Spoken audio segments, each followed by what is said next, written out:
एनडीएची देखील आज बैठक होती आहे आणि या बैठकीबाबत देखील आता भाजपची विधानसभेची तयारी सुरू असल्याचं आणि त्यामुळे शेतकऱ्यांना सरसकट कर्जमाफी देण्याच्या हालचाली सुरू झाल्याची बातमी मिळते आहे।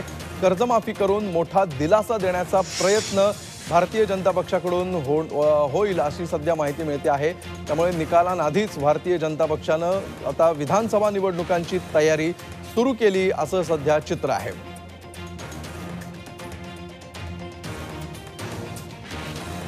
आणि याविषयी आपण अधिक माहिती घेऊया। आमचे प्रतिनिधी कृष्णात पाटील सध्या आपल्या सोबत आहेत। कृष्णात, विधानसभेची तयारी आता अगोदरच सुरू केली आहे भाजपनं असं दिसतंय। काय नेमकं हे कर्जमाफीचं प्रकरण आहे, काय नेमकं नियोजन आहे, अधिक काय माहिती मिळते याबाबत? या संदर्भातच बैठक दादरच्या वसंत स्मृती कार्यालयामध्ये राज्य कार्यकारिणीची बैठक पार पडते। संपूर्ण भाजपचे जिल्हाध्यक्षांपासून सर्व आमदार, खासदार, पदाधिकारी या बैठकीला उपस्थित आहेत। खुद्द मुख्यमंत्री देवेंद्रपूर्वीच येणारे विधानसभा निवडणुकीच्या दृष्टीनं भाजपनं या संदर्भात तयारी सुरू केलेली दिसून येते। ज्या शेतकऱ्यांना अद्याप त्यांना कर्जबाकी झालेली आहे आणि त्यांचा राज्य सरकारकडून परतफेड झालेली नाही, अशा शेतकऱ्यांची यादी प्रत्येक जिल्ह्यातून भाजपनं मागवलेली आहे आणि येणाऱ्या काही कालावधीमध्ये, येणाऱ्या काही दिवसांमध्ये ही सरसकट कर्जमाफी जी आहे ती दिली जाऊ शकते। जवळपास राज्य सरकारच्या मतानुसार 18,000 कोटी रुपयांचं कर्जाचं वाटप आतापर्यंत झालेलं आहे, परतफेड करण्यात आलेली आहे शेतकऱ्यांच्या कर्जांची। परंतु अद्याप देखील बहुसंख्य शेतकऱ्यांच्या कर्जाची परतफेड झालेली नाही राज्य सरकारकडून आणि त्यामुळेच विधानसभा निवडणुकीची येणारी तारीख जवळ लक्षात घेता हे जे कर्जमाफी आहे ती तात्काळ सुरू केली जाईल आणि त्या दृष्टीनेच या बैठकीमध्ये खास करून हे चर्चे जे आहे ती मुद्दावर खासदार धैर्यशील माने आणि आमदार प्रकाश आबिटकर आणि इतरही आमच्या लोकप्रतिनिधींनी माझ्याकडे आणि डीसीएम साहेबांकडे विनंती केली होती। जे नियमित कर्ज परतफेड करतात त्यांना जो काही शासनाने निर्णय घेतला आहे 50,000 रुपये इन्सेंटिव्ह देण्याचा, त्यामधून कोल्हापूर, सातारा, सांगली, पश्चिम महाराष्ट्रातले जे पूर परिस्थितीमध्ये ज्यांना शासनाच्या माध्यमातून आपण मदत केली होती 2018-19ला अतिवृष्टीमुळे शेतकऱ्यांचं झालेलं नुकसान भरपाई आपण दिली होती, त्यांना त्यामध्ये वगळण्यात आलं होतं। परंतु असं त्यांना वगळण्यात येऊ नये अशा प्रकारची विनंती केली होती। त्यामुळे त्यामध्ये तो देखील शासनाने निर्णय घेतलेला आहे आणि तो पुढच्या कॅबिनेटमध्ये आम्ही त्याच्यावर शिक्कामोर्तब करतोय। 50,000 रुपये त्यामध्ये आपल्याला शेतकऱ्यांना, लाखो शेतकऱ्यांना फायदा होईल। त्यामध्ये खासदार धैर्यशील माने असतील, खासदार आपले महाडिक असतील, आमदार प्रकाश आबिटकर असतील, आणखी काही लोक जे आहेत त्यांनी देखील यामध्ये मागणी केली होती। शेवटी शेतकऱ्यांची ही मोठी मागणी आहे, त्यामध्ये तोही निर्णय आम्ही आज घेतलेला आहे। एकंदरीत अशा प्रकारच्या ज्या काही योजना आहेत ज्यांचा थेट लोकांशी संबंध आहे, अशा योजना ज्या आहेत, असे निर्णय जे आहेत आम्ही लोकहिताचे आज घेतलेले आहेत।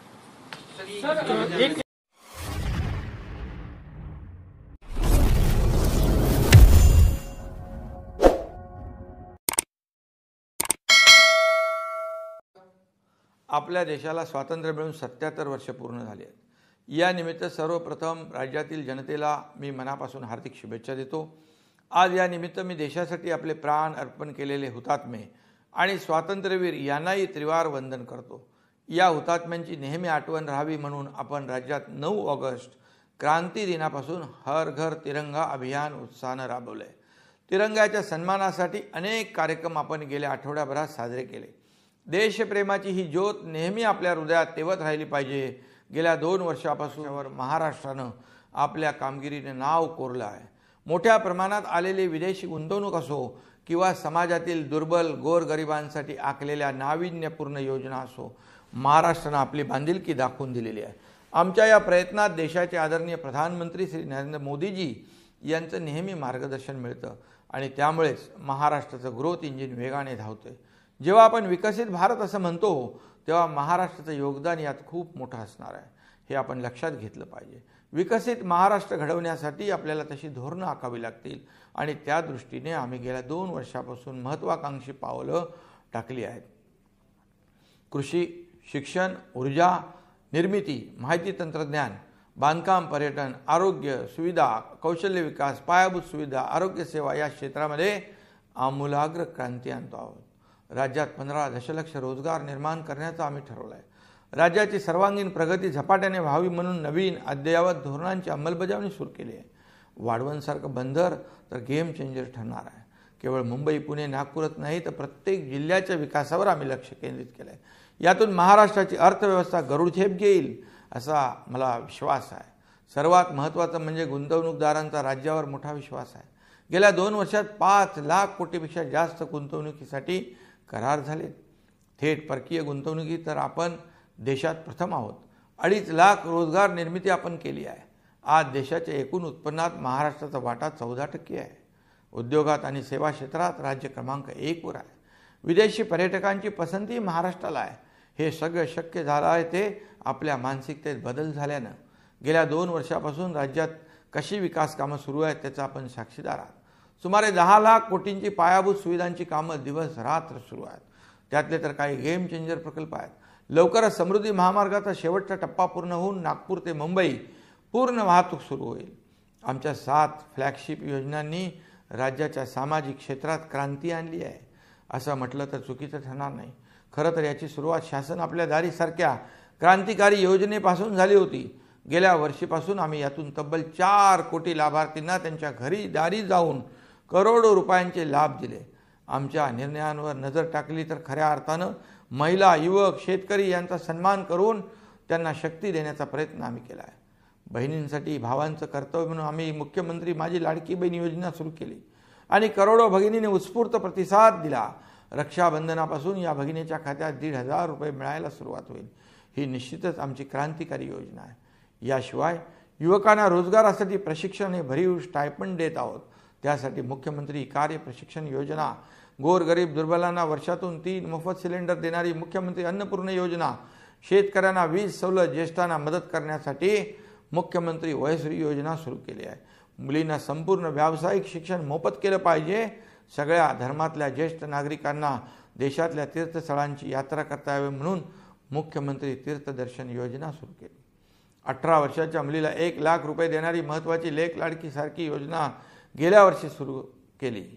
सारथी, बार्टी, महाज्योती, अमृत, अण्णासाहेब पाटील आर्थिक विकास महामंडळ या सगळ्या संस्था मागास, दुर्बल, गरीब युवकांसाठी अनेक योजना घेऊन काम करतात.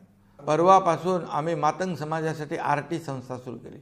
सुरुवातीला राज्यात पाऊस न पडल्यानं जरा चिंता होती, पण आता सगळ्या विभागात सरासरीच्या 100% पाऊस झाल्यानं समाधान आहे.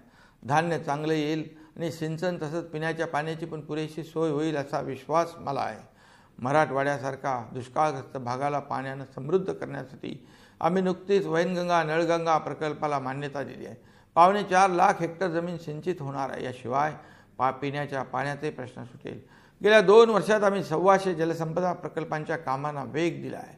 गेल्या 2 वर्षात 44,000 कोटीपेक्षा जास्त निधी शेतीसाठी देत आहोत. असे असंख्य निर्णय आम्ही घेतले आहेत आणि घेत आहोत. राज्यातल्या नागरिकांच्या जीवनात सुख, समाधान आणि आनंद यावा आणि त्यांचं आयुष्य सुखी करण्यासाठी आम्ही कायम प्रयत्न करीत राहू एवढाच निर्धार व्यक्त करतो. पुनश्च एकदा भारतीय स्वातंत्र्य दिनाच्या शुभेच्छा देतो. धन्यवाद. जय हिंद, जय महाराष्ट्र. मुळामध्ये कर्जमाफीच्या संदर्भामध्ये कृषी विभागाला आता या क्षणाला कसल्याही प्रकारची माहिती नाही. कर्जमाफी करण्याच्या संदर्भातले जो विभाग आहे तो सहकार विभाग आणि सहकार विभाग याबाबत कर्जमाफीच्या आजपर्यंतच्या जेवढ्या कर्जमाफी झाल्या त्या सहकार विभागाच्या मार्फत या ठिकाणी झालेल्या आहेत.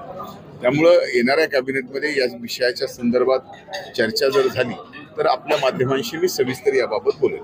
परंतु विरोधक असा आरोप करतायत की सगळा पैसा, सगळ्या योजनांचा सगळा पैसा हा लाडकी बहीण योजनेला वळवलेला असल्यामुळं शेतकऱ्यांना कर्जमाफी देऊ शकत नाही. लक्षात घ्या, आता म्हणजे विरोधकांना आपण पण सांगा आणि आपण पण समजून घ्या.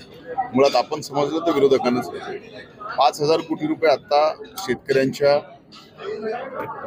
कापूस आणि सोयाबीनसाठी 2 हेक्टरापर्यंत मर्यादित प्रत्येक शेतकऱ्याला 10,000 रुपये मिळतील अशी व्यवस्था या ठिकाणी केली.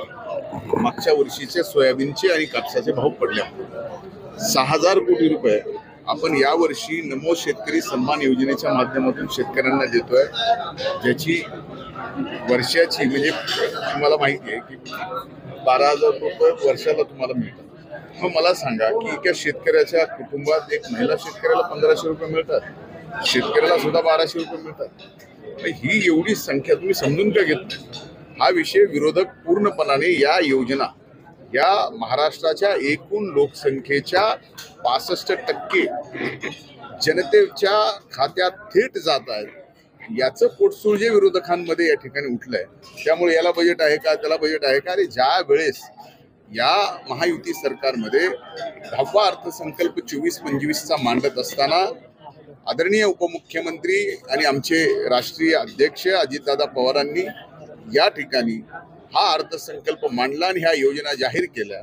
त्यामुळं या योजना पूर्णपणानं प्रत्येकाच्या ज्या लाभाच्या योजना आहेत त्यांच्या खात्यावरती पैसे दिल्याशिवाय आणि शब्द जो अर्थसंकल्पातून महाराष्ट्राच्या जनतेला आहे तो पूर्ण केल्याशिवाय हे महायुतीचं सरकार आणि अजितदादा स्वस्थ बसणार नाही। हा महाराष्ट्रातल्या तमाम 12 कोटी जनतेला विश्वास आहे। फक्त आपण पण एवढा विश्वास ठेवा आणि जो विश्वास आता जनतेच्या मनात आहे त्यांना कन्फ्यूज करायचा प्रयत्न करू नका। ही माझी आपणास आणि आपल्या माध्यमातून विरोधकांना पण विनंती आहे।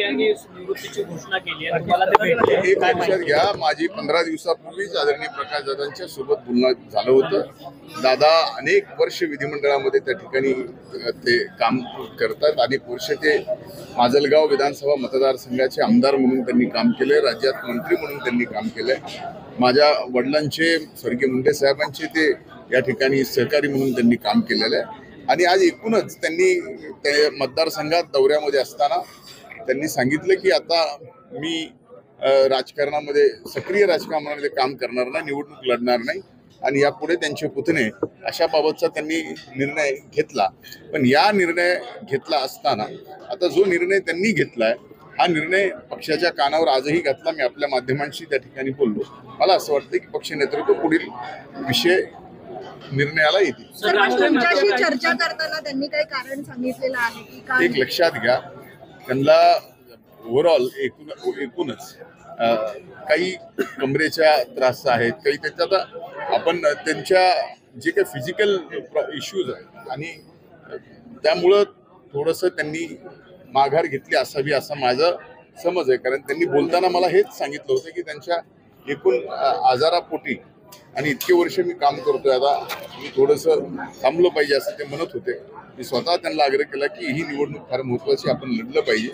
त्यांनी आता त्यांच्या घरातच बाबत त्यांनी निर्णय केलेला आहे, त्याबाबत पक्ष योग्य ते निर्णय करेल। सर, राज ठाकरे म्हणतात आरक्षणाची गरज नाहीये, सलग पाऊस पडतोय, सध्याची काय परिस्थिती आहे आणि नुकसान ज्या ठिकाणी आहे त्या संदर्भात काही आढावा घेण्यात आला, काही माहिती घेण्यात आली? एक लक्षात घ्या, प्रत्येक ज्या ठिकाणी पाऊस जास्त पडल्यामुळं शेतकऱ्यांचं नुकसान झालेलं आहे त्या ठिकाणी तिथल्या जिल्हा प्रशासनाला म्हणजेच जिल्हाधिकारी आणि आमच्या जिल्हा कृषी अधिकाऱ्यांना स्पष्टपणाने आदेश दिलेत की तात्काळ पंचनामे करा आणि त्या पंचनाम्याच्या आधारावर आम्ही शेतकऱ्यांचं नुकसान भरपाई सुद्धा शासनाच्या SDRF आणि NDRFच्या नॉर्ममध्ये जे बसतील त्या माध्यमातून आम्ही देऊ। थँक्यू.